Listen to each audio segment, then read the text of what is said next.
Welcome to this episode of the Essential Church Podcast, an ongoing conversation about some of the most important issues facing the local church today. I'm your host, Andrew Arndt, and it's been a minute since I've been on the podcast with Daniel Grothe and Pastor Brady, but we got them at the microphones very recently to talk about a really, really fun development in the New Life Church world related to our ministry to pastors. So we've had a great ministry to pastors really over the course of 40 years of being the church, and over the last 7 to 8, of course, the Essential Church Learning Community and the Essential Church Podcast have been a big thing for us, but the wind of the Spirit is blowing. There's some change in the air, and so we sit down with Pastor Brady to talk about that and everything that it's going to entail. And so without further commentary from me, here's to the podcast.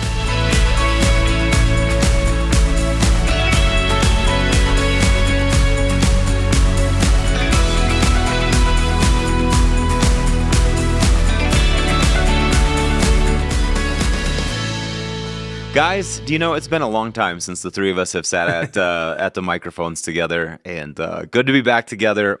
So this is a podcast really to announce something that's super exciting for us. So ministry, New Life Church has had ministry to pastors for the better part of its 40 years in a lot of different dimensions and a lot of different forms.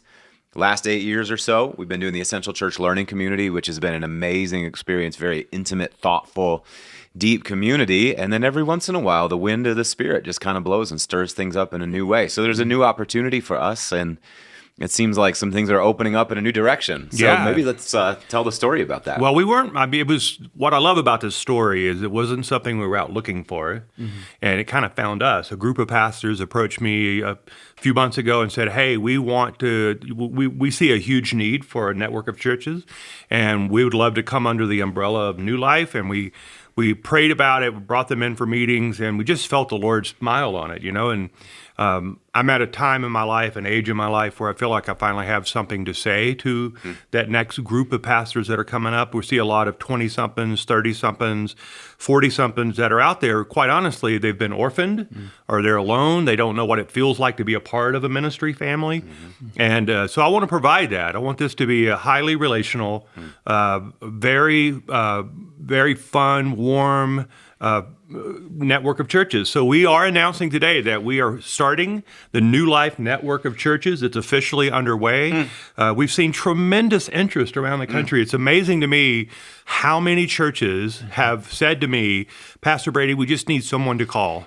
We just need someone that cares about us, that we can learn from, that we can grow from, that we can walk alongside. And, ministry is difficult and lonely at times. And so many senior pastors, so many executive level pastors, associate pastors, they just don't have anyone to call. I asked a pastor the other day, I said, who do you call on the way home after you've had a really bad day? And he said, and your wife is tired of hearing about it. Right. So you need to call someone else.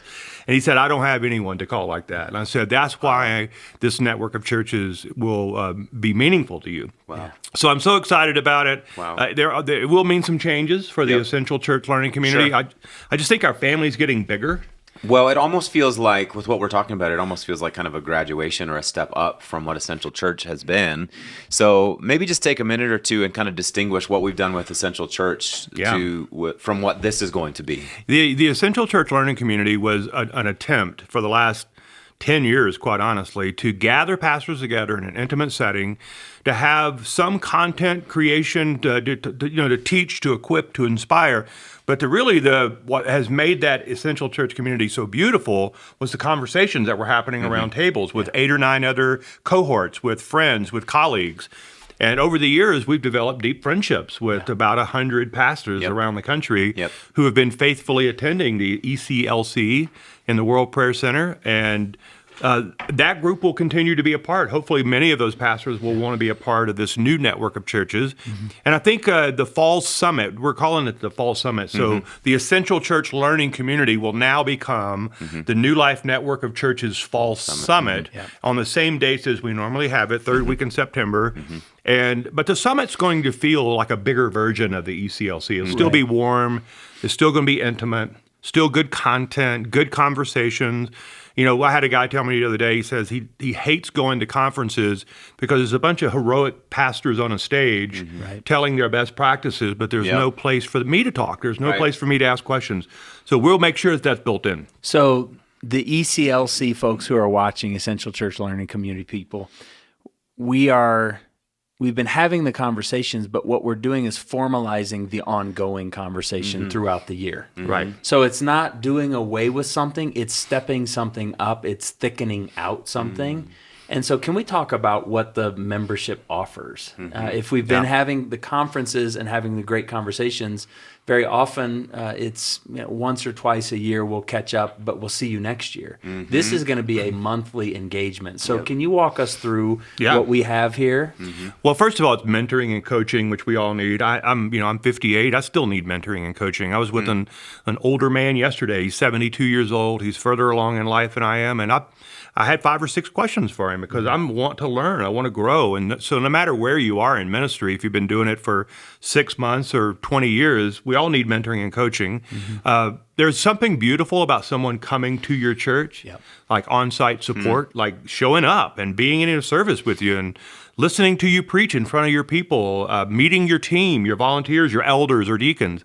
So there's on-site support. There's a lot of peer-to-peer engagement. So we'll have the fall conference, but I think the thing that's going to bring life to a lot of pastors, well, you'll have a couple of opportunities a year to gather in a smaller group in a regional setting. Cohort. Let's say North Carolina, Louisiana, somewhere in Texas, Florida maybe, or out on the West Coast, wherever you are. You'll meet with a group of pastors who are contextually doing ministry in the same environment that you are. And you'll have a whole day to sit around and talk about best practices, best ideas, to encourage one another, to pray one another. So that's going to be, I think that's going to be the strength of the network. Well, so if we have the fall summit, then kind of what was happening, a lot of what was happening at the Essential Church Learning Community winds up migrating over into these regional roundtables. Smaller, deeper, much more intimate discussion. Absolutely. Is that right? Yep, exactly. So instead of one time a year, you'll have 3 or 4 times a year that you'll be with a group of guys, men and women, that I believe that will benefit you. So that's so mentoring and coaching, on-site support, peer-to-peer engagement, leadership and staff development. I'm surprised at how many churches just don't have the resources or the expertise to help their staff grow, to help their team grow. So you're gonna suddenly have access to some world-class practitioners, men and women who are in the game with you. That's what I see with church networks is that it's pastors who have done it, but they're not doing it. And so there's nothing wrong with pastors who have done it. We can learn from wisdom and their expertise from the past. But I think the best church networks that I know are made up of pastors who are in the game, who are doing the work of pastoral ministry, who are discipling and preaching and coaching and leading real time. And so I think you're going to have access to some leadership and staff development. And of course, we've talked about the annual conference. So that's a lot. That's a lot. Those are some really sweet deliverables. And of course, if people just want to continue to come to the conference, they can pay for that a la carte. Absolutely. They can just kind of do that by itself. But to have access to some of these other things, so be a monthly fee that we'll ask for, but it really what it's doing is it's opening the door to more formal community that can really help you in your ministry. And listen, we're all vulnerable and we're all susceptible to loneliness. And I don't want anyone that's listening to do ministry alone. Like we've heard that. There's no need for that. This is going to be a warm, welcoming community. It'll be a broad umbrella. So we're not going to be, we'll be strict on the basics of our faith. I mean, so, the Nicene Creed will kind of be the guiding scriptural umbrella that we'll wonder. But I can see denominational churches being a part of this, even though they're still a part of their denomination. Yeah, not a replacement for a denomination. Not at all. Yeah, we're not trying to become a denomination. Not at all. In fact, this is more consulting and relationships, and we're not a formal governmental force in your church. We don't have any governmental authority in your church. We are simply a relational connection, a place of consultation, a place of comfort, a place of empowering and equipping. It's friends coming alongside friends to help them. Yeah, absolutely. Yeah. Brady, when you're on calls as you're coaching pastors, what are the themes that you're hearing? So tell us about what a call is like for you these days with these pastors. Yeah, I'm doing some coaching with a handful of young pastors. Almost all of them are in their 30s. And at 58, it's really fun to be with pastors who are just starting and they're wide-eyed and they're in over their head most of the time. And I really like them, though. I've really enjoyed these calls. The number one issue is staff conflict. In fact, I don't think I've had a call yet where I was not refereeing. Wow. Between their staff just can't get along. Their staff is upset, or I have a staff person that wants to quit, or I have a staff person that wants my job, or I have a staff person that's something is wrong. And so it's a lot of coaching, a lot of refereeing is what I call it. Yeah, coaching on how to get to a place of unity on your staff. A lot of these young leaders are. They feel a little insecure. They're young, and yet their congregation is full of people in their 50s, 60s, and 70s. So that's another common theme about overcoming some of those built-in leadership insecurities that we all have. Am I doing the right thing? Am I doing it with the right tenor? We talk about preaching and teaching a lot. A lot of young pastors are still developing their preaching voice and their preaching content. A lot of when I go and listen to them, I talk about you're spending way too much time on content, but you need to talk about more application. And I said, you need to be funnier. You need to smile more. And so some of that stuff too, But you're just being a big brother to people, coming alongside and let me give you a couple tips, tricks of the trade here that will help you. I wish I knew when I was 28 years old and just starting out. Or just having someone that you could ask. Yeah. Yes. I mean, think about that. Just having access to someone that cares enough to sit on a call with you for an hour. It's a repository. Yeah. What we're wanting to do is to collect sort of this repository of shared wisdom. And it's hard to talk to people about what we do very often. Yeah, right. It can feel isolating. Do they understand? So to come into a room where you don't have to make any disclaimers, where people get you, where people understand, it's really, it drives the loneliness away. So we want to invite you to the New Life network of churches. So on that, if a person is interested, what's the next step for them? What should they do? So very soon, we'll have a web presence at newlifechurch.org where you can go, and there'll be a lot of information there for you. What you're saying, you'll know what you're saying yes to. There'll be a place where you can apply. So there's an application process. It's pretty simple, but we believe in, we want to know who we're saying yes to and who's saying yes to us. And there's a place for you to pay. It's very affordable.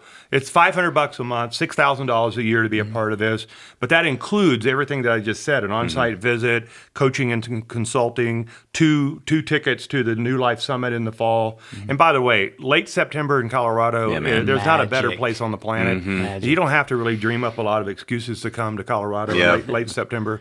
So come do yourself a favor, in fact. Come to Colorado in late September. Don't move here, but come and visit. Right? So it's already getting kind of crowded. But we're so glad to be a part of this. We just listen, the bottom line is we want to be a blessing to pastors and churches. This is not a money-making thing for us. It's honestly a ministry that we feel strong about. We love pastors and leaders. We're concerned about the condition of the American church, and we want to be a part of the solution. We want to be a part of your family. We want to give deep and meaningful relationships to the pastors that do say yes to us. And we want it to matter. We want you to, at the end of the year, if you're a part of our network, I want you to say, that's the best investment I've made in my life for our church, for our church's health. So we can talk strategy, we can talk growth, we can talk best practices, we can talk about policies and procedures. We can do all that. But if that is done outside of a really meaningful relationship, then it really won't matter in the long term. We want to be friends, so come be a part.